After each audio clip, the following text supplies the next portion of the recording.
बिस्मिल्लाहिर्रहमानिर्रहीम। जी बच्चों, आज हमने एक नई टेक्निक स्टार्ट करनी है, डायनामिक प्रोग्रामिंग। डायनामिक प्रोग्रामिंग एक ऐसी टेक्निक है जो कि ऑप्टिमाइजेशन प्रॉब्लम्स के लिए इस्तेमाल की जाती है। ऑप्टिमाइजेशन प्रॉब्लम्स कौन सी होती हैं उनको हम अभी देखेंगे। सबसे पहले कि ऑप्टिमाइजेशन प्रॉब्लम्स क्या होती हैं और नॉन ऑप्टिमाइजेशन प्रॉब्लम्स क्या होती हैं, ठीक है। उसके बाद फिर हम डायनामिक प्रोग्रामिंग के कुछ फीचर्स देखेंगे कि डायनामिक प्रोग्रामिंग क्या है, ठीक है, और क्यों इसकी ज़रूरत आती है। उसके बाद फिर हम डायनामिक प्रोग्रामिंग को यूज़ करते हुए चेन मैट्रिक्स मल्टीप्लिकेशन प्रॉब्लम को सॉल्व करेंगे इस वीक में, ठीक है। सबसे पहले स्टार्ट करते हैं। हमारे पास ऑप्टिमाइजेशन प्रॉब्लम्स क्या होती हैं। अच्छा, ये थ्योरी है, थ्योरी में थोड़ा स्पीडली मूव करूँगा क्योंकि जब हम एग्जाम्पल सॉल्व करेंगे तो उसके ऊपर काफ़ी टाइम लगेगा, तो आपकी जो लेक्चर की रिकॉर्डिंग है ये काफ़ी लेंथी हो जाएगी उसकी। इस वजह से मैं थ्योरी को थोड़ा स्पीड के साथ मूव करूँगा। सबसे पहला पॉइंट है, अगर प्रॉब्लम का एग्जैक्टली वन सोल्यूशन है तो हम उस वहाँ पे ऑप्टिमाइजेशन की ज़रूरत हमें पेश नहीं आती, ठीक है।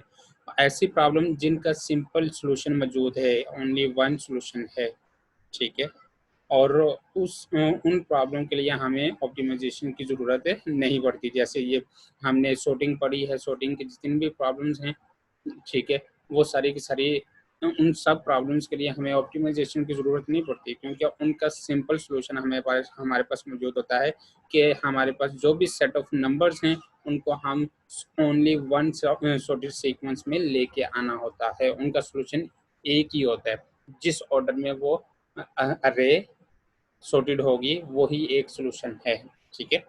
लेकिन बहुत सारी प्रॉब्लम्स ऐसी होती हैं जिनका एक से ज़्यादा सॉल्यूशंस होते हैं, उनको हम ऑप्टिमाइजेशन प्रॉब्लम का नाम देते हैं। Optimisation problem have many solutions, clear. Third point.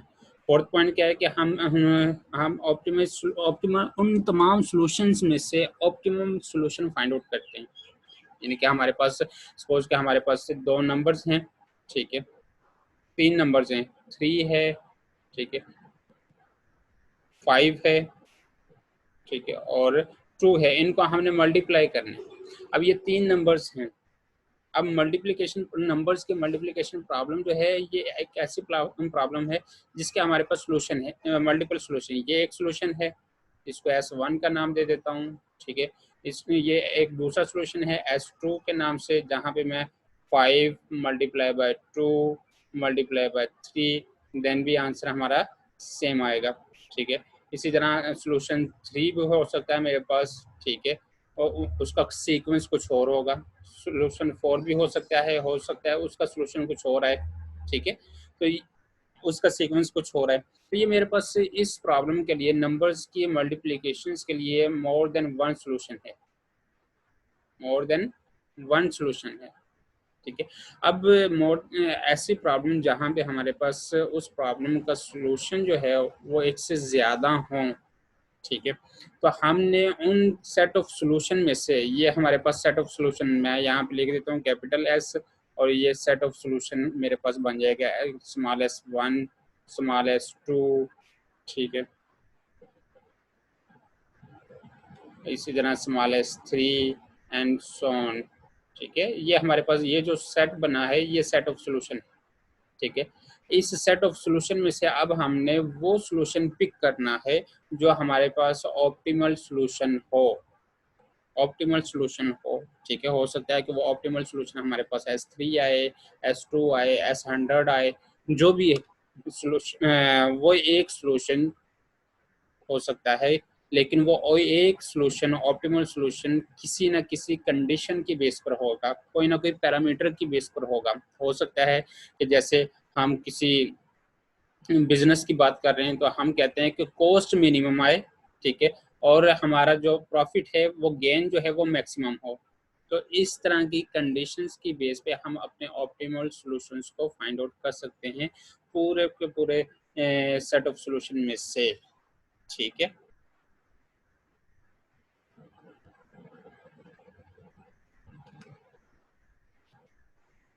और ऑप्टिमल सॉल्यूशन जब हमने फाइंड करना हो तो हमें हम डायनेमिक प्रोग्रामिंग को यूज़ करते हैं, क्योंकि ये एक इफेक्टिव टेक्निक्स है ऑप्टिमल सॉल्यूशन के लिए।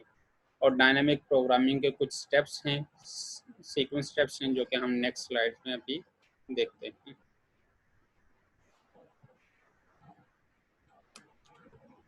सबसे पहला स्टेप्स क्या है, characterise the structure of an optimal solution, यानी कि जो एक ऑप्टिमल सॉल्यूशन है उसका स्ट्रक्चर आपने डिफाइन करना है। जैसे मैंने अभी एग्जांपल दी आपने कि आपने ऑप्टिमल सॉल्यूशन फाइंड आउट करना है, उसके पैरामीटर्स आपने डिफाइन करने हैं कि मिनिमम कॉस्ट है और मैक्सिमम गेन हो। ठीक है, ये इस तरह के स्ट्रक्चर्स है, आपने जो भी ऑप्टिमल सॉल्यूशन फाइंड आउट करना है उसका स्ट्रक्चर आपने डिफाइन कर लेना है। क्लियर। दूसरा पॉइंट क्या है कि आपने उसके ऑप्टिमल सॉल्यूशन की रिकर्सिवली वैल्यू डिफाइन करनी है। रिकर्सिवली कैसे वैल्यू डिफाइन करते हैं ये आप बेहतर पिछले लेक्चर्स में पढ़ चुके हैं, बेहतर तुम जानते होंगे अभी। उसके बाद है compute the value of an optimal solution in a bottom up fashion. अब हमने bottom up fashion approach use करनी है डायनेमिक प्रोग्रामिंग में ऑप्टिमल सॉल्यूशन को फाइंड आउट करने के लिए। बॉटम अप अप्रोच मींस कि सबसे पहले हमने स्मॉल प्रॉब्लम्स होंगी, उन स्मॉल प्रॉब्लम को हमने कंबाइन करके एक बड़ी प्रॉब्लम आएगी, फिर बड़ी प्रॉब्लम जो है फर्दर किसी प्रॉब्लम के साथ कंबाइन होकर फर्दर बड़ी प्रॉब्लम का सलूशन हमारे पास आइडेंटिफाई होता जाएगा। तो हमने स्मॉल प्रॉब्लम से ग्रेट लार्जर प्रॉब्लम की तरफ सलूशन को फाइंड आउट करते हुए मूव करना है। हमारा ऑप्टिमल सलूशन जो होगा वो बॉटम अप फैशन अप्रोच में हम कंप्यूट करेंगे, उसकी वैल्यू कैलकुलेट करेंगे। क्लियर। उसके बाद construct N optimal solution from computed information. Dynamic programming में ऐसा बहुत सारी चीज़ें हमें मिलेंगी जो कि हमने पहले से ही कैलकुलेटेड की होंगी, हमने सिर्फ उनको यूज करना है। हमें इस पॉइंट को, इस फोर्थ वाला पॉइंट जो है इसमें यही बात कर रहे हैं कि हमारे पास कुछ इंफॉर्मेशन, कुछ ऑप्टिमल सॉल्यूशन जो है वो हमने फाइंड आउट किए होंगे। ठीक है, या कुछ ऑप्टिमल सॉल्यूशन को फाइंड आउट करने के लिए भी, जैसे मैंने एक यहाँ पे ट्री बनाई थी। ठीक है, ये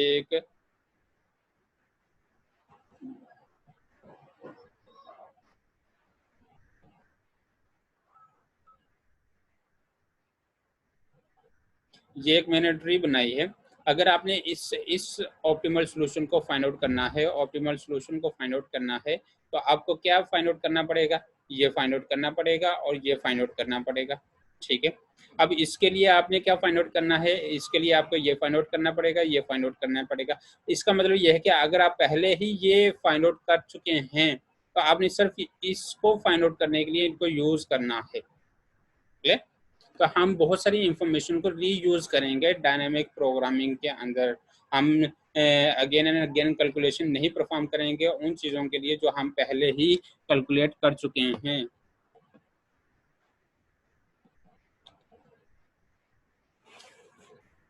जी नेक्स्ट स्लाइड। डायनामिक प्रोग्रामिंग जो है वो डिवाइड एंड कंकर की तरह काम करती है, लेकिन डिवाइड एंड कंकर इस अप्रोच के अंदर जो सब प्रॉब्लम्स बनती थी वो इंडिपेंडेंट सब प्रॉब्लम बनती थी। ठीक है, ये आपके सामने डायनामिक प्रोग्रामिंग के अंदर, सॉरी, डिवाइड एंड कंकर एल्गोरिथम के अंदर जितने भी हम सब प्रॉब्लम्स बनाते थे, हमारे पास जितनी भी सब प्रॉब्लम्स आती थी वो इंडिपेंडेंट प्रॉब्लम्स थी। इट मीन्स वो किसी पे डिपेंड नहीं करती थी, उनकी वैल्यू को रीयूज नहीं किया जाता था, उनकी वैल्यू को रीयूज नहीं किया जाता था। ठीक है, उनको रिकर्सिवली सॉल्व किया जाता था और फिर उनको कंबाइन किया जाता था। क्लियर। जबकि डायनेमिक प्रोग्रामिंग के अंदर हम क्या करते हैं कि हमारे पास सब प्रॉब्लम्स भी होती हैं, लेकिन वो इंडिपेंडेंट नहीं होती बल्कि डिपेंड करती हैं। स्मॉल प्रॉब्लम्स के हम स्मॉल प्रॉब्लम को रीयूज करेंगे लार्जर प्रॉब्लम या ऑप्टिमल सॉल्यूशन फाइंड आउट करने के लिए। ठीक है, हमारे पास डायनेमिक प्रोग्रामिंग के अंदर प्रॉब्लम्स इंडिपेंडेंट नहीं होती। जैसे मैंने अभी ड्रॉ किया कि अगर आपने इस ऑप्टिमल सोल्यूशन को फाइंड आउट करना है, ठीक है, ऑप्टिमल सोल्यूशन को फाइंड आउट करना है, तो इसके लिए आपके पास ये एक प्रॉब्लम है, ये दूसरी प्रॉब्लम है, ऑप्टिमल सोल्यूशन है। अब ये सोल्यूशन आपने पहले ही कैलकुलेट किया है, ये एक सोल्यूशन है, ये दूसरा सोल्यूशन है, इन दोनों को कंबाइन करके आपने ये सोल्यूशन फाइंड आउट किया है, ठीक है, इन इसको और इस सोल्यूशन को कंबाइन करके आपने ये सोल्यूशन फाइंड आउट किया है। तो ये इसका मतलब ये है कि ये जो सोल्यूशन है, ऑप्टिमल सोल्यूशन है, ये फर्दर सब सॉल्यूशंस के ऊपर डिपेंड करता है। क्लियर? हमारे पास डायनेमिक प्रोग्रामिंग और डिवाइड एंड कंकर में यही एक मेजर डिफरेंस है कि हमारे पास डिवाइड एंड कंकर अप्रोच के अंदर सब प्रॉब्लम्स इंडिपेंडेंट होती है, जबकि डायनेमिक प्रोग्रामिंग के अंदर सब प्रॉब्लम्स इंडिपेंडेंट नहीं होती, डिपेंड कर सकती हैं। ठीक है, dynamic programming is typically applied to optimisation problem. अब डायनेमिक प्रोग्रामिंग जो है वो ऑप्टिमाइजेशन प्रॉब्लम के ऊपर अप्लाई की जाती है, ठीक है, निस्बतन डिवाइड एंड कंकर के। अब जब हमने डायनेमिक प्रोग्रामिंग एल्गोरिथम अप्लाई करना है तो हमें कुछ चीज़ें पता होनी चाहिए। जब हम मैट्रिक्स चेन मल्टीप्लिकेशन की बात करते हैं, तो जैसे मैंने अभी स्टार्टिंग में एक एग्जांपल दी थी नंबर्स को मल्टीप्लाई करने की, तो ये हमारे पास एक ऐसी प्रॉब्लम है जिसमें हमारे पास एक से ज़्यादा सॉल्यूशन अवेलेबल होते हैं। अब उसी का एक छोटा सा बैकग्राउंड है, Catalan number. Catalan number, Catalan number problems क्या है हमारे पास, कि हमारे पास number of ways to compute the product. हमारे पास n नंबर्स हैं, ठीक है, n नंबर्स हैं, उन n नंबर्स को मल्टीप्लाई करने का या उन n नंबर्स का प्रोडक्ट करने का वे कैलकुलेट करना है, ठीक है। जैसे अगर मैंने एग्जांपल दी थी 3 नंबर्स की, ठीक है, 3, 5 और 2 की, ठीक है, इस इनके ये एक वे है, ठीक है, ये एक वे है, ठीक है। इसी तरह इनका दूसरा वे, इनको मल्टीप्लाई करने का 5, 3, 2। इसी तरह इनका तीसरा वे भी हो सकता है 2, 5, 3। इसी तरह और भी वो इनके वे हो सकते हैं इनको मल्टीप्लाई करने के। ये है कैटलन नंबर। अब ये कितने टोटल नंबर ऑफ वेज होंगे, कितने टोटल नंबर ऑफ वेज होंगे, वो कैटलन नंबर होगा हमारे पास, ठीक है। कितने टोटल नंबर्स होंगे वो हमारे पास कैटलन नंबर होगा, टोटल नंबर ऑफ वेज। ये हमारी एक प्रॉब्लम है छोटी सी नंबर्स को मल्टीप्लाई करने की, ठीक है। ये हमारे पास नंबर्स हैं, n नंबर्स हैं, नंबर्स को इंक्रीज करते जाएंगे, यानी कि अगर नंबर 2 नंबर्स होंगे तो हमारे पास उनको मल्टीप्लाई करने का वे जो है वो सिंगल वे है, हम 2 नंबर्स को मल्टीप्लाई कर सकते हैं। अगर नंबर 3 आ जाएं, ठीक है, तो उनको हम मुख्तलिफ हमारे पास मल्टीप्लिकेशन ऑर्डर्स ये बनेंगे, ठीक है।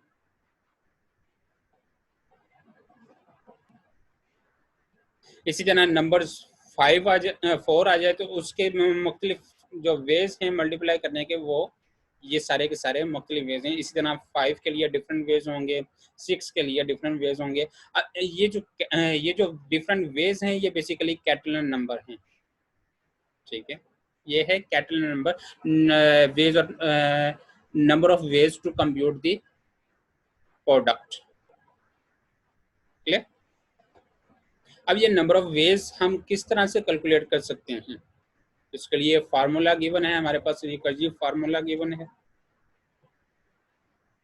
ये रिकर्सिव इक्वेशन गिवन है, ठीक है, आपके पास।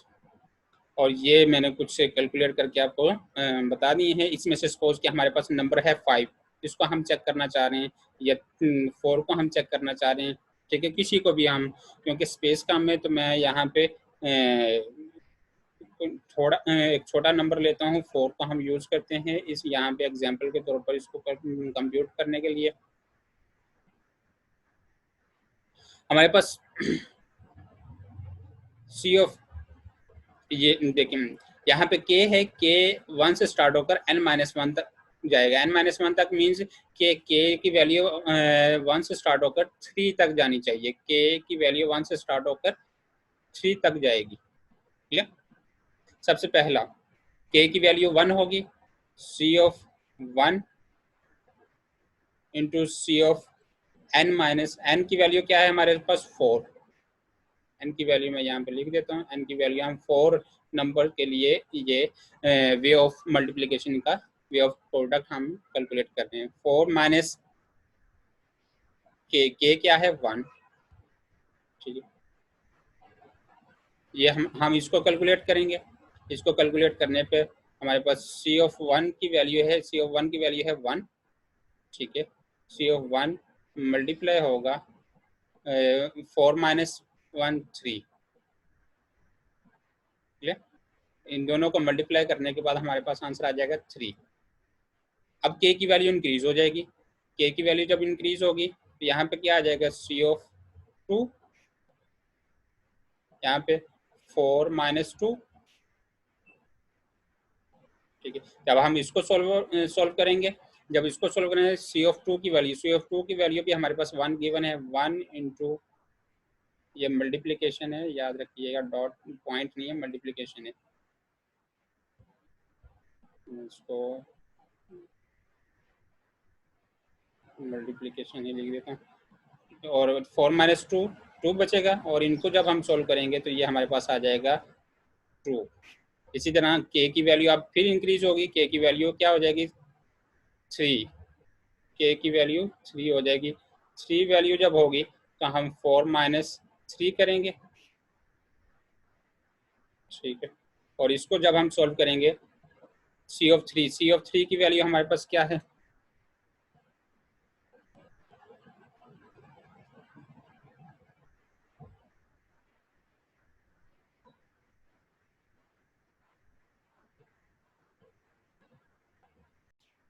जी इसको थोड़ा रिपीट करते हैं। के की वैल्यू 1 है, पुट करेंगे तो हमारे पास सी ऑफ 1 बन जाएगा, और यहाँ पे C of 4 minus 1, C of 4 minus 1। जब हम इसको कंप्यूट करेंगे तो सी ऑफ 1 की वैल्यू है 1 मल्टीप्लाई बाय, यहाँ पे 4 माइनस 1 बचेगा तो सी ऑफ 2 बन जाएगा। सी ऑफ 2 हमारे पास ये बन जाएगा, सी ऑफ 3 सॉरी, सी ऑफ 3 हमारे पास है 2। मैं ये भी कंप्यूट कर देता हूँ ताकि यहाँ पे भी कोई कंफ्यूजन रहे। सी ऑफ 3, ठीक है, यहाँ पे सी ऑफ 3 बन जाएगा, और इन दोनों की वैल्यूज को हम पुट कर देंगे। 1 इंटू सी ऑफ 3 की वैल्यू हमारे पास है 2, तो ये सॉल्व करके हमारे पास फाइनल आंसर इस आइट्रेशन का 2 आ जाएगा। इसी तरह जब के की वैल्यू अपडेट होगी तो सी ऑफ 2, यहाँ पे क्या बच जाएगा, n 4 माइनस 2 आ जाएगा, तो ये सी ऑफ 2 बच जाएगा ये भी। ठीक है, इन दोनों की वैल्यूज पुट करेंगे। दोनों की वैल्यूज क्या है, सी ऑफ 2 की वैल्यू भी 1 है और सी ऑफ 2 की वैल्यू भी 1 है। इन दोनों को कंप्यूट करेंगे तो हमारे पास आ जाएगा 1। इसी तरह के की वैल्यू जब हमारे पास आ जाएगी 3, सी ऑफ 3 आ जाएगा। यहाँ पे सी ऑफ 4 माइनस 3 करेंगे जब हम, तो हमारे पास ये बन जाएगा सी ऑफ 3 की वैल्यू पुट करेंगे। पहले सी ऑफ 3 की वैल्यू है 2,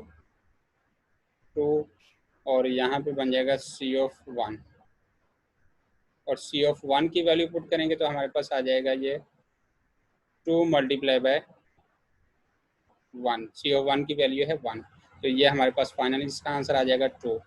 ये फाइनल आंसर, ये फाइनल आंसर, ये फाइनल आंसर और ये फाइनल आंसर, इन सब को हम ऐड करेंगे। समीशन लगाना है तो समीशन मीन्स कि इन सबको हम ऐड करेंगे। सबको जब ऐड करेंगे तो हमारे पास 2 प्लस 1 प्लस 2, टोटल हमारे पास क्या आ गया 5।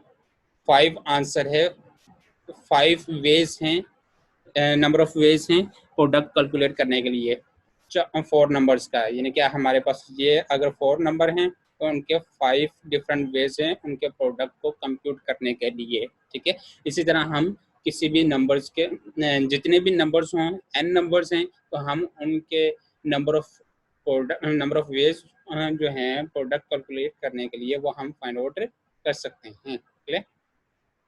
नेक्स्ट मूव करते हैं जी, चेन मैट्रिक्स मल्टीप्लिकेशन। सबसे पहले ये समझ लें कि ये प्रॉब्लम है क्या, उसके बाद हम इसको ब्रूट फोर्स एल्गोरिथम के जरिए भी सॉल्व करेंगे, फिर हम डायनामिक प्रोग्रामिंग के जरिए भी इसको सॉल्व करेंगे। सबसे पहले इस प्रॉब्लम को समझें। प्रॉब्लम हमारे पास क्या है कि हमारे पास एक चेन है, मैट्रिक्स है, एन मैट्रिक्स हैं, ठीक है, matrix number 1 2 and so on, N matrix हैं, ठीक है।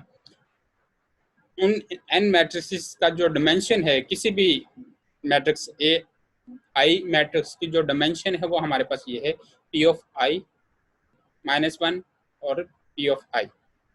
ये हमारे पास मैट्रिक्स का ऑर्डर है। जैसे हम कोई भी मैट्रिक्स लिखते हैं, हमारे पास कोई भी मैट्रिक्स है, तो हम कहते हैं कि ये 3/2 है या 2/3 है, ठीक है। तो ये डिमेंशंस हैं, ये इस मैट्रिक्स के डिमेंशन है, ठीक है। अगर ये हमारे पास ए आई मैट्रिक्स है, कोई भी ए आई मैट्रिक्स है, ठीक है, कोई भी ए आई मैट्रिक्स है, डेफिनेशन में जो डेफिनेशन जो है उसके अकॉर्डिंगली कोई भी ए आई मैट्रिक्स है, तो उसकी डिमेंशन हमारे पास क्या है, पी ऑफ आई माइनस 1, ठीक है, मल्टीप्लाई पी ऑफ आई। ये हमारे पास इस मैट्रिक्स का ऑर्डर है, क्लियर, डिमेंशन है, क्लियर। उसके बाद प्रॉब्लम हमने फाइंड आउट क्या करनी है, find the order of multiplication.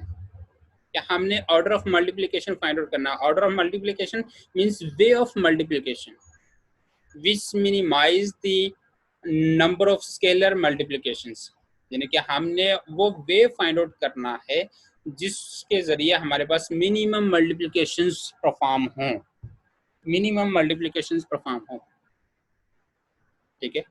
For example मैं एक जनरल एग्जाम्पल आपको दे देता हूँ कि हमारे पास ये 3 मैट्रिक्स है, ए मैट्रिक्स A1 A2 और A3, ये 3 मैट्रिक्स हैं, ठीक है। अब इनको मल्टीप्लाई करने के डिफरेंट वेज हैं, जैसे हमने पीछे देखा भी है, ठीक है। 3 मैट्रिक्स, इनको मल्टीप्लाई करने के डिफरेंट वेज हैं।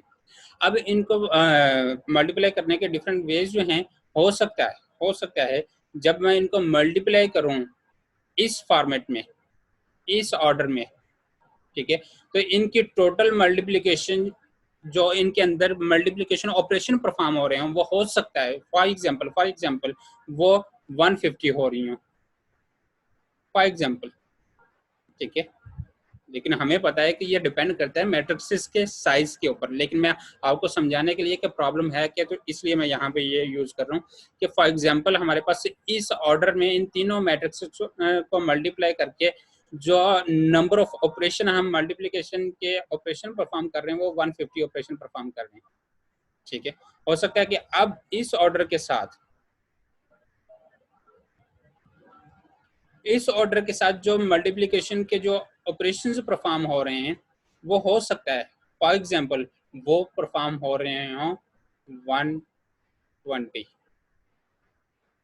ये ऐसा पॉसिबल है मैट्रिसेस की सूरत में, ठीक है, मैट्रिसेस की सूरत में, क्योंकि इसमें मैट्रिसेस का ऑर्डर डिफरेंट है, इसमें मैट्रिसेस का ऑर्डर डिफरेंट है। हमने वो वे फाइंड आउट करना है जिसमें नंबर ऑफ मल्टीप्लिकेशन स्मॉलर है, मिनिमम है। मिनिमम किसमें, इसमें मिनिमम है। Scalar multiplications, number of scalar multiplication minimum किसमें, इस ऑर्डर में। हमने ये ऑर्डर फाइंड आउट करना है, क्लियर। ये हमारे पास प्रॉब्लम है, मल्टीप्लिकेशन नहीं करनी। मल्टीप्लिकेशन करने के लिए जो ऑर्डर है, जो वे है, जो सीक्वेंस है मैट्रिसेस का, वो सीक्वेंस फाइंड आउट करना है, क्लियर।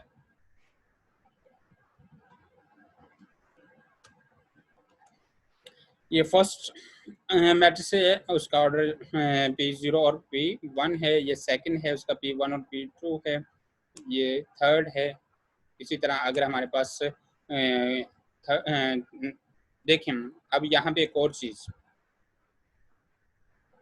हम मैट्रिक्स को मल्टीप्लाई करते हैं। ये हमारे पास फर्स्ट मैट्रिक्स है, उसका ऑर्डर ये है, हमने A1 और A2 को मल्टीप्लाई करना है, ठीक है। A1 और A2 मैट्रिक्स को मल्टीप्लाई करना है। हमें पता है कि ये मैट्रिक्स के मल्टीप्लिकेशन का रूल है कि जो फर्स्ट मैट्रिक्स है उसके कॉलम, अब इसका कॉलम क्या है इसको मैं यहाँ पे लिख देता हूँ, इसका ऑर्डर लिख देता हूँ P1 P0 मल्टीप्लाई P1, ये इसका ऑर्डर है रोज और कॉलम। इसका ऑर्डर क्या है मैट्रिक्स 2 का, मैट्रिक्स 2 का ऑर्डर है P1 मल्टीप्लाई बाय P2, ये इनके ऑर्डर है। हमने ये पढ़ा है मैट्रिसेस मल्टीप्लिकेशन में 9th 10th में, फर्स्ट ईयर सेकंड ईयर में, कि फर्स्ट मैट्रिक्स का कॉलम और सेकंड मैट्रिक्स की रो इक्वल होनी चाहिए, ये ठीक है। ये फर्स्ट मैट्रिक्स का कॉलम और सेकंड मैट्रिक्स की रो इक्वल हैं, देन हम इनको मल्टीप्लिकेशन कर सकते हैं। क्लियर? पहली चीज। दूसरी चीज क्या कि जब हम हमारे पास इसका रिजल्ट आएगा, जो भी रिजल्ट मैट्रिक्स होगा, मैं आर लिख रहा हूँ रिजल्ट मैट्रिक्स, ठीक है, जो भी रिजल्ट मैट्रिक्स होगा उसका ऑर्डर क्या होगा, उसका ऑर्डर ये जो बाकी डिमेंशंस हैं P0 मल्टीप्लाई बाय P2, ये रिजल्ट मैट्रिक्स का ऑर्डर होगा। क्लियर?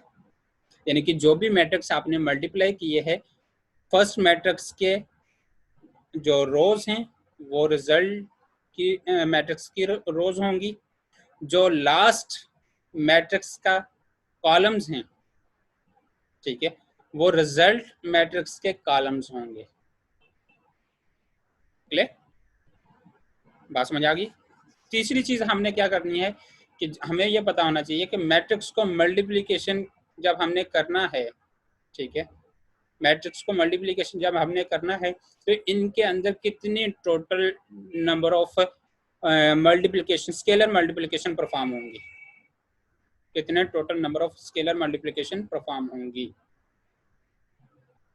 उसके लिए सिंपल सा फार्मूला क्या है कि हमने फर्स्ट मैट्रिक्स के कॉलम रोज, फर्स्ट मैट्रिक्स की रोज, ठीक है, P0 मल्टीप्लाई, ठीक है, यहाँ पे ये यहाँ पे P2 था, मल्टीप्लाई लास्ट कॉलम जो भी है हमारे पास है सेकंड कॉलम, उसका जो हमारे पास है ये कॉलम्स P2 आ जाएगा, ठीक है, एंड मल्टीप्लाई जो इन दोनों में कॉमन है वो P1। अब ये हमारे पास जो मल्टीप्लिकेशन का जो आंसर आएगा, ये बेसिकली ये है हमारे पास कॉस्ट इन दो मैट्रिक्स की, मल्टीप्लिकेशन कॉस्ट इन दोनों मैट्रिक्स की मल्टीप्लिकेशन कॉस्ट A1 और A2। ठीक है, मैं रिपीट कर रहा हूँ, यहाँ पे P0 क्या है, फर्स्ट मैट्रिक्स के कॉलम्स, फर्स्ट मैट्रिक्स के रोज, ये फर्स्ट मैट्रिक्स के रोज हैं, ठीक है। P2 क्या है, सेकंड मैट्रिक्स के कॉलम्स, और P1 जो इन दोनों में कॉमन है, जो इन दोनों में कॉमन है, इन तीनों को जब हम मल्टीप्लाई करेंगे तो हम इस मैट्रिक्स की कॉस्ट कैलकुलेट कर लेंगे। कॉस्ट बेसिकली क्या है, यहाँ पे cost scalar number of multiplications हैं। क्लियर?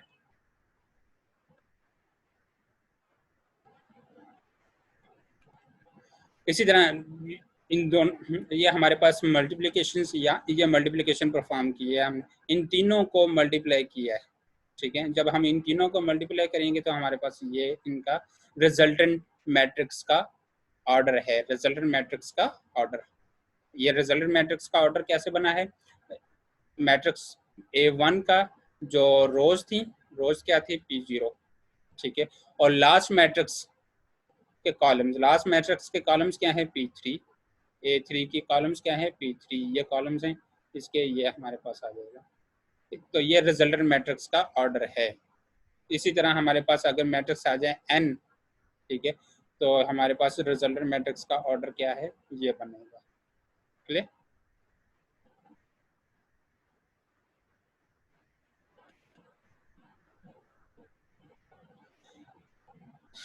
जी, ऑब्जेक्टिव क्या है, वही प्रॉब्लम आपके पास example given a sequence of matrix we find to find a most efficient way to multiply these matrix. हमने वो वे फाइंड आउट करना है जिसको यूज करते हुए इन मैट्रिक्स की मल्टीप्लिकेशंस को फाइंड आउट कर सकें। हमने वो वे फाइंड आउट करना है। सेकंड पॉइंट भी क्या है, एक्चुअली हमारी problem, it means problem is not actually to perform the multiplication. हमारी प्रॉब्लम ये नहीं कि हमने मल्टीप्लिकेशन मैट्रिक्स को मल्टीप्लाई करना है, ये प्रॉब्लम नहीं है। हमारी प्रॉब्लम क्या है कि वो ऑर्डर फाइंड आउट करना है, जिनको जिस ऑर्डर को हम यूज करें तो हमारी कॉस्ट रिड्यूस हो, मिनिमम हो। ठीक है, हमने उनको मल्टीप्लाई करने का वो वे फाइंड आउट करना है जिसके जरिए हमारे पास जो कॉस्ट आए वो मिनिमम कॉस्ट आए। एक्चुअली हमने मल्टीप्लिकेशन नहीं करनी, हमने सिर्फ और सिर्फ वो वे फाइंड आउट करना है मल्टीप्लाई करने का जिसके जरिए हमारे पास कॉस्ट मिनिमम हो।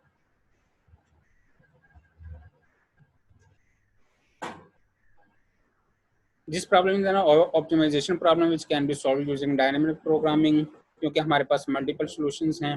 ठीक है, तो ये चंद एक पॉइंट्स हैं, इनको देख लीजिएगा। अब अगर मैट्रिक्स का साइज जो है, स्केयर मैट्रिक्स है, उनका साइज अगर वो सेम साइज है तो जाहिर सी बात है उनकी मल्टीप्लिकेशन जो है वो सबकी सेम आएगी। ठीक है, कॉस्ट सबकी सेम आएगी, वो ज़्यादा टोटल कॉस्ट पे ज़्यादा इफेक्ट नहीं करेगी। लेकिन अगर उनका ऑर्डर डिफरेंट है, ठीक है, डिफरेंट साइज के मैट्रिसेस हैं, ठीक है, लेकिन उनकी मल्टीप्लिकेशन कंप्यूटेबल है। मल्टीप्लिकेशन के लिए शर्त क्या है कि फर्स्ट कॉलम के जो फर्स्ट मैट्रिक्स के जो कॉलम्स हैं सेकंड मैट्रिक्स की रोज के इक्वल होना चाहिए। यानी कि अगर ये ए मैट्रिक्स है, ठीक है, इसका ऑर्डर कोई भी ऑर्डर है, ठीक है, 2/3, ठीक है, ये बी मैट्रिक्स है, ठीक है, बी मैट्रिक्स है, उसका कोई भी ऑर्डर है हमारे पास, उसका ऑर्डर है कोई ऑर्डर 3/5, ये 3/4, कोई भी ऑर्डर है। अब अगर हमने ए और बी को मल्टीप्लाई करना है तो हमें बस ये देखना है कि इनके फर्स्ट मैट्रिक्स की कॉलम्स और सेकंड मैट्रिक्स के रोज ये इक्वल होने चाहिए। ठीक है, ये दोनों इक्वल हैं तो हम इनको मल्टीप्लाई कर सकते हैं।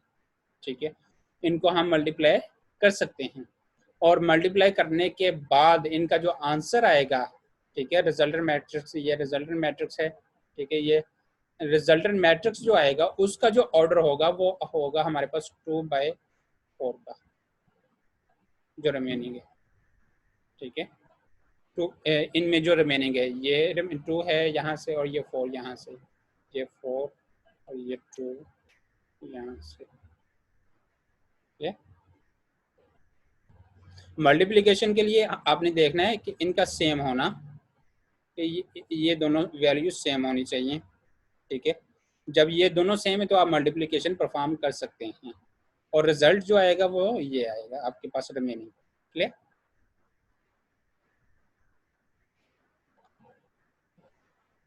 ब्रूट फोर्स जब एल्गोरिथम अप्लाई करेंगे तो हमारे पास हम जितने भी वेज होंगे उनको मल्टीप्लाई करने के एक्सपोनेंशियल फॉर्म में जाएंगे और n अगर वेज हैं तो हम n टाइम उनको मल्टीप्लाई करेंगे।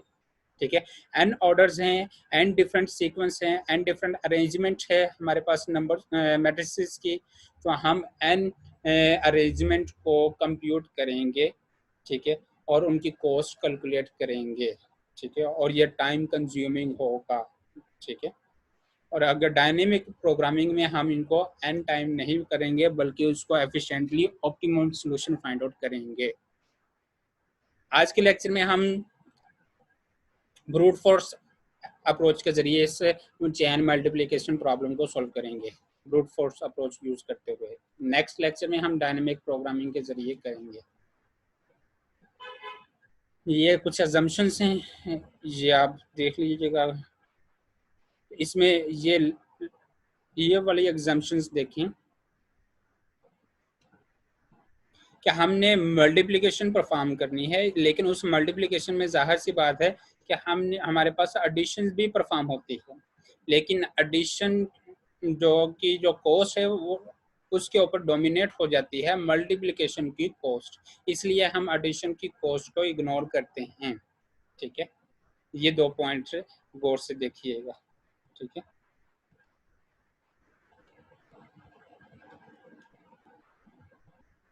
जी chain multiplication using brute force approach. लेकिन इससे पहले मैं आपको ये बता दूं कि हम मल्टीप्लिकेशन कैसे करते हैं। ठीक है, ये हमारे पास मैट्रिक्स ए है। ठीक है, मैं 2 by 2 ऑर्डर के लिए कर रहा हूँ। ठीक है, ये हमारे पास कोई भी सपोज के हमारे पास है A1 है। ठीक है, ये A2 है, ये A3 और ये A4। ठीक है, ये एक मैट्रिक्स है, ये बी मैट्रिक्स है। ठीक, इसका B1 है, B2 सॉरी B3 है और B2 है और B4। ठीक है, अब वो जो एडिशन और मल्टीप्लिकेशन का था वो मैं आपको बताता हूँ कि कैसे एडिशन और मल्टीप्लिकेशन होती है। एडिशन की कॉस्ट पे मल्टीप्लिकेशन की कॉस्ट डोमिनेट कर जाती है। ठीक है, हमने फर्स्ट रो और फर्स्ट कॉलम को मल्टीप्लाई करना है। ठीक है, A1 मल्टीप्लाई होगा B1 से, A1 मल्टीप्लाई होगा B1 से, ये एडिशन ये मल्टीप्लिकेशन हुई, एडिशन होगी अब। ठीक है, A2 मल्टीप्लाई होगा B3 से। क्लियर? इसी तरह अब इस रो को हमने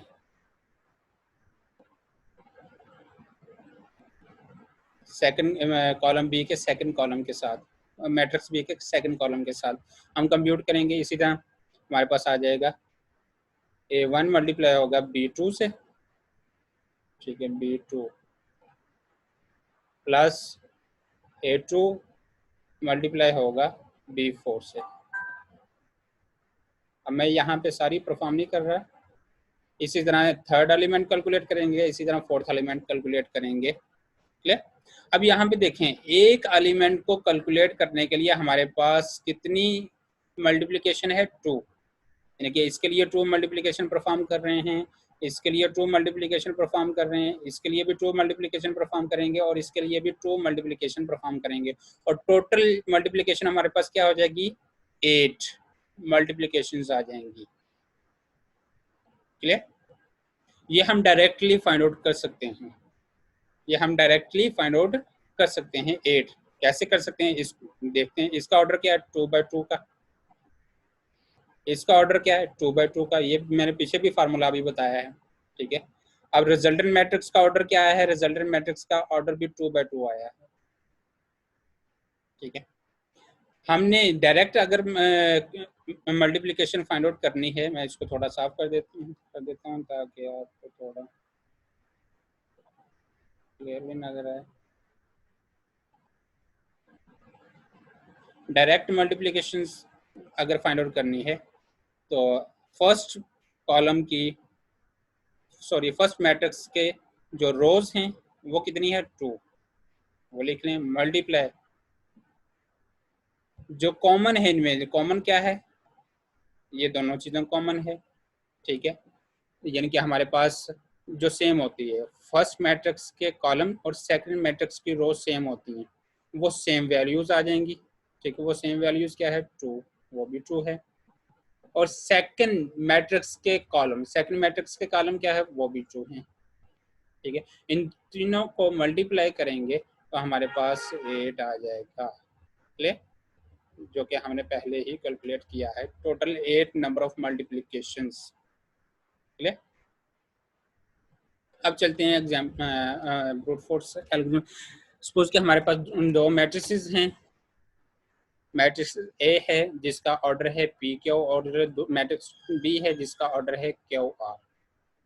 यहाँ पे क्यू दोनों के सेम है, इट मीन्स ये दोनों मल्टीप्लिकेशन हो सकती हैं। ठीक है, अब हमने मल्टीप्लिकेशन किया, मल्टीप्लिकेशन करने के बाद हमारे पास मैट्रिक्स आया सी, और उसका ऑर्डर क्या आया, ऑर्डर क्या आना था हमारे पास, फर्स्ट मैट्रिक्स के रोज और सेकंड मैट्रिक्स के कॉलम। फर्स्ट मैट्रिक्स के रोज पी है और सेकंड मैट्रिक्स के कॉलम आर है, तो रिजल्टेंट मैट्रिक्स का ऑर्डर हमारे पास ये आ जाएगा। ठीक है, अब हमने अगर रिजल्टेंट मैट्रिक्स का total number of scalar number of multiplication निकालनी है, तो हम इसके साथ जो कॉमन वैल्यू है, जो कॉमन वैल्यू, कॉमन दोनों में क्या है, क्यू दोनों में कॉमन है, इसके साथ हम क्यू को भी मल्टीप्लाई कर देंगे, यानी कि P multiply by R multiply by Q.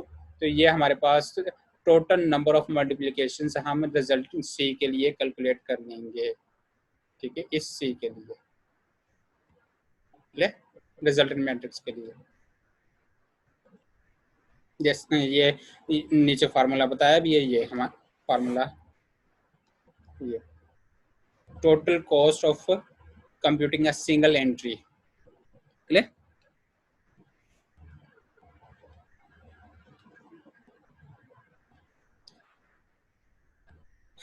तमाम एंट्रीज के लिए हम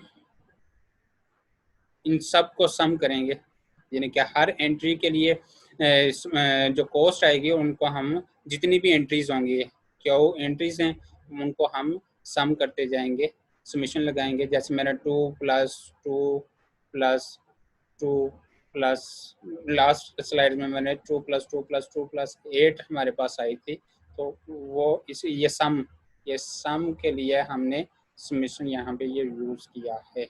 ले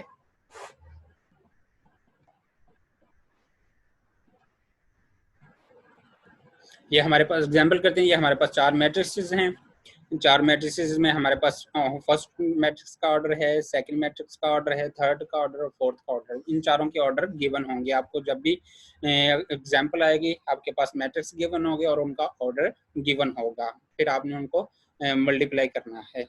ठीक है, चेन मैट्रिक्स मल्टीप्लिकेशन प्रॉब्लम को सोल्व करना है। ठीक है, अब इनका हमने वो मिनिमम हमने वो सीक्वेंस निकालना है, फाइंड आउट करना है जिस सीक्वेंस में हमारे पास मल्टीप्लिकेशन, स्केलर मल्टीप्लिकेशन जो होंगी वो मिनिमम हो, मिनिमाइज हो, वो हमने वे फाइंड आउट करना है।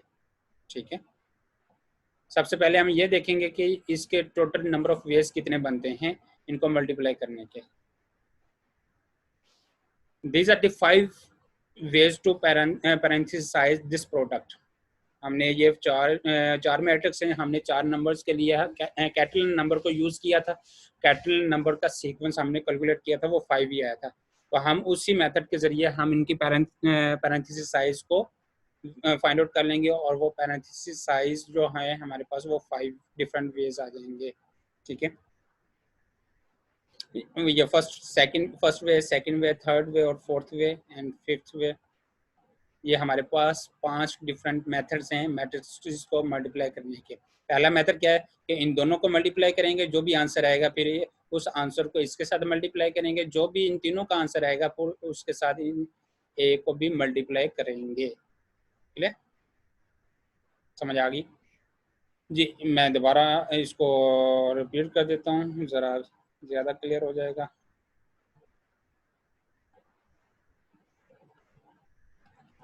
इसको सबसे पहले हम इन दोनों को मल्टीप्लाई करेंगे, इसका जो भी रिजल्ट आएगा उस रिजल्ट को, सी मैं यहाँ पे लिख रहा हूँ या आर लिख रहा हूँ, कोई भी वेरिएबल, उस रिजल्ट को आप ए से मल्टीप्लाई करेंगे, A2 से। इन दोनों का जो भी रिजल्ट आएगा सी, ठीक है, उसको फिर आप A1 से भी मल्टीप्लाई करेंगे, उसका फाइनल रिजल्ट ये हम आपके पास आर आ जाएगा, फाइनल मैट्रिक्स। ये हमारे पास 5 डिफरेंट मेथड्स हैं इनको मल्टीप्लाई करने के, और हमने इन तमाम के तमाम कम्बिनेशंस का या सीक्वेंस का हमने कॉस्ट कैलकुलेट करनी है 1 बाय 1। सबसे पहले हम फर्स्ट वाले की कैलकुलेट करेंगे, मैं फर्स्ट वाले की कैलकुलेट करूंगा, बाकी आपको सारे सेम मेथड के साथ आप कैलकुलेट कर लेंगे। क्लियर। अब हमने इसको कैसे कैलकुलेट करना है, सबसे पहले सब मोस्ट इनर ब्रैकेट को हम सोल्व करेंगे। ठीक है, 3 A3 और A4 को। ठीक है, इनका ऑर्डर भी आपको गिवन होगा। ये मैट्रिक्स A3 है। ठीक है, यहाँ पे साथ में नाम लिखता जाता हूँ। ठीक है, A3 A4। ठीक है, ये A3 और A4 सर्कल कर देते हैं ज़्यादा बेहतर। ठीक है, इन दोनों को मल्टीप्लाई करना है। इनका ऑर्डर क्या है, पहले ऑर्डर भी लिख लें। ठीक है, 5/50। ठीक है, और 50/20। मल्टीप्लिकेशन के लिए पहले देखें इनके रोज और कॉलम सेम है। फर्स्ट मैट्रिक्स के रोज, फर्स्ट मैट्रिक्स के कॉलम्स और सेकंड मैट्रिक्स के रोज दोनों के सेम है। जब दोनों के सेम है इट मीन्स ये मल्टीप्लाई हो सकते हैं। जब मल्टीप्लाई होंगे तो मल्टीप्लाई करके एक नया हमारे पास मैट्रिक्स आ जाएगा। ठीक है, जिसको मैं मैट्रिक्स 3 का नाम दे देता हूँ, जो भी रिजल्टेंट मैट्रिक्स है। और इसका ऑर्डर क्या होगा रिजल्टेंट मैट्रिक्स का? रिजल्टेंट मैट्रिक्स का ऑर्डर होगा 5/20। ठीक है, 5/20 कैसे? इन दोनों के यहाँ से ये 5 है, ये 20 है। ठीक है, 5/20। क्लियर। अब इनकी मल्टीप्लिकेशन कॉस्ट भी निकालनी है, क्योंकि हमने इन दोनों को मल्टीप्लाई किया है, तो इनकी इन दोनों की मल्टीप्लिकेशन कॉस्ट भी हम कैलकुलेट करेंगे। इन दोनों की मल्टीप्लिकेशन कॉस्ट जो आएगी, ठीक है, वो सिंपली हम फाइंड आउट कर लेंगे। सिंपली कैसे फाइंड आउट करेंगे कि हमारे पास 5, ठीक है, और 20 जो रिजल्टेंट मैट्रिक्स आया है उसका ऑर्डर मल्टीप्लाई होगा जो कॉमन है। कॉमन क्या है? 50। ठीक है, 50। तो इसको हम जब कैलकुलेट करेंगे तो ये हमारे पास अप्रोक्सीमेटली 5000 कॉस्ट आ जाएगी, यानी कि 5000 मल्टीप्लिकेशंस होंगी इस एक मैट्रिक्स को कंप्यूट करने के लिए। क्लियर। उसके बाद हमने इस रिजल्टेंट को हमने A2 के साथ मल्टीप्लाई करना है, यानी कि इसको मैंने 3 का नाम दिया था, इस 3 को और इस A2 को मल्टीप्लाई करना है। ठीक है, A2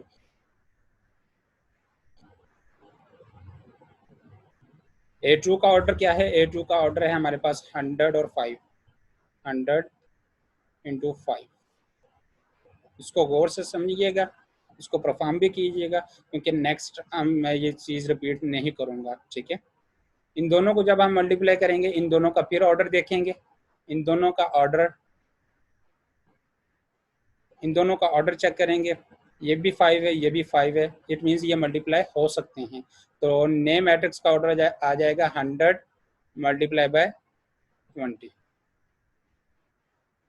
ठीक है, 100 मल्टीप्लाई बाय 20। जब हम इन दोनों की कॉस्ट निकालेंगे, इन दोनों की कॉस्ट के लिए हमारे पास आ जाएगा नए मैट्रिक्स का ऑर्डर। नए मैट्रिक्स का ऑर्डर क्या है? 100 मल्टीप्लाई बाय 20 मल्टीप्लाई बाय जो कॉमन है, कॉमन क्या है? 5। इनको हम कंप्यूट करेंगे तो हमारे पास ये वैल्यू आ जाएगी 10,000 मल्टीप्लिकेशन अप्रोक्सीमेटली आ जाएगी हमारे पास। ठीक है, अब हमने इस ए को भी मल्टीप्लाई करना है। इसको मैंने 2 का नाम दिया था। जब हम इस ए को 2 से मल्टीप्लाई करेंगे तो हमारे पास फाइनल आंसर ये आ जाएगा। ठीक है, A1।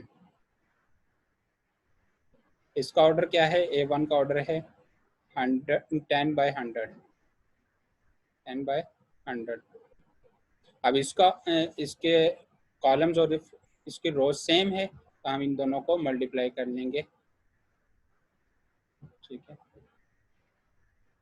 और नए मैट्रिक्स का ऑर्डर क्या आ जाएगा हमारे पास? 10 मल्टीप्लाई बाय 20। ठीक है, और इन दोनों इनकी मल्टीप्लिकेशन कॉस्ट कैलकुलेट करेंगे। इनकी मल्टीप्लिकेशन कॉस्ट हमारे पास क्या आ जाएगी? नए मैट्रिक्स का ऑर्डर क्या है? 10 मल्टीप्लाई बाय 20 मल्टीप्लाई बाय जो कॉमन है, कॉमन क्या है? 100। ठीक है। तो अप्रोक्सीमेटली ये 20,000 के करीब हमारे पास मल्टीप्लिकेशन परफॉर्म होंगी। ठीक है।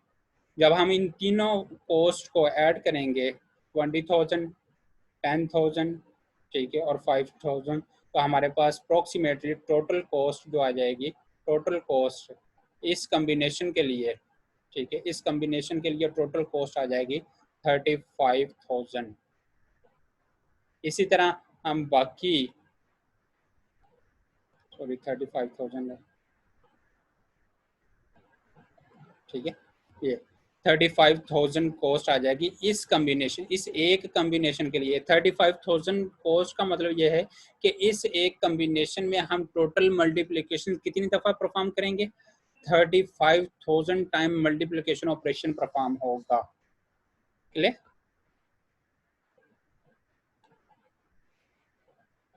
ये मैंने कंप्यूट की है। तो इसी तरह से आपने नेक्स्ट कम्बिनेशन के लिए भी अब टोटल कॉस्ट आ गई आपके पास 1,45,000, ठीक है, और थर्ड कम्बिनेशन के लिए 11,000, फोर्थ कम्बिनेशन के लिए 85,000 टोटल कॉस्ट, और फिफ्थ कम्बिनेशन के लिए 17,500 कॉस्ट, 17,500 कॉस्ट। अब इन तमाम कम्बिनेशन में से जो मिनिमम कॉस्ट आई है वो हमने फाइंड आउट करनी है, वो हमारा आंसर है। इन तमाम कॉम्बिनेशन में से मिनिमम कॉस्ट आई है थर्ड वन की 1100 मल्टीप्लिकेशंस, सॉरी 11,000 मल्टीप्लिकेशंस, 11,000, और ये इसका ऑर्डर है, यानी कि इस ऑर्डर के लिए हमारे पास टोटल कॉस्ट आई है 11,000 मल्टीप्लिकेशंस, और ये हमारा बेस्ट वे है इनको मल्टीप्लाई करने का, ठीक है, बेस्ट वे है। और इसकी ट्री जो बनेगी, ये हमारे पास इसकी ट्री बनी है। क्लियर? इस तरह से हम मैट्रिक्स को मल्टीप्लिकेशन परफॉर्म करेंगे ब्रूट फोर्स एल्गोरिथम के जरिए। ये है ब्रूट फोर्स एल्गोरिथम के जितने हमारे पास वेज थे, 5 वेज बने, टोटल बने थे, तो हमने 5 वेज को यूज किया है मल्टीप्लिकेशन। इन 5 वेज की कॉस्ट निकाली है, उन 5 वेज की कॉस्ट में से जो मिनिमम आई है वो उसको हमने पिक किया है। ठीक है। अगर हमारे पास 10 कॉम्बिनेशन बनते तो हम 10 सब की कॉस्ट हम कैलकुलेट करते, 10 के 10 कॉम्बिनेशन की कॉस्ट कैलकुलेट करते। अब प्रॉब्लम्स को जर्नलाइज करते हैं। प्रॉब्लम पहले हमने एग्जांपल सॉल्व की 4 मैट्रिसेस के लिए। अब अगर प्रॉब्लम हमारे पास आ जाती है n मैट्रिसेस की, ठीक है, और उसमें हमारे पास हर मैट्रिक्स का ऑर्डर p ऑफ i-1 और p ऑफ i है, ठीक है।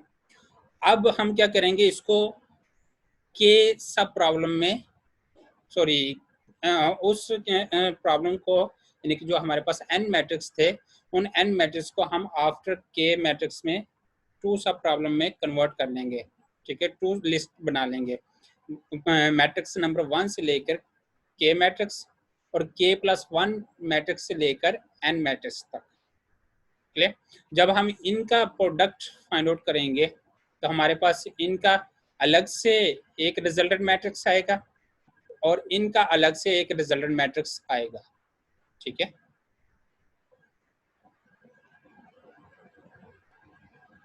और उसके लिए जब हम इनको कैलकुलेट करेंगे, जाहिर सी बात है हमें पता होना चाहिए कि हमने जब इस फॉर्म को कैलकुलेट करना है, ठीक है, इतने पोर्शन को कैलकुलेट करना है, ठीक है, तो हमारे पास कितनी पैरेंथेसिस बनेंगी, कितने कॉम्बिनेशन बनेंगे, और जब हमने इस सब लिस्ट को कैलकुलेट करना है तो हमारे पास कितने पैरामीटर्स, कितने कॉम्बिनेशंस बनेंगे। तो हमारे पास कॉम्बिनेशंस के लिए वो फार्मूला कैटलन नंबर वाला ही फार्मूला हमारे पास गिवन है, ठीक है। ये जो कैटलन नंबर का हमने फार्मूला यूज किया था, ये वही फार्मूला है कि कितने टोटल नंबर ऑफ कॉम्बिनेशंस बनेंगे, ठीक है, या कितने टोटल नंबर ऑफ वेज हैं। ये कुछ एग्जांपल मैंने कैलकुलेट भी की है, 5 वाली भी और बाकी भी। ये 4th वाली तो हमने स्टार्टिंग में भी की थी और इसकी एग्जांपल भी सॉल्व की है, ठीक है। ये आप देखिएगा इसको।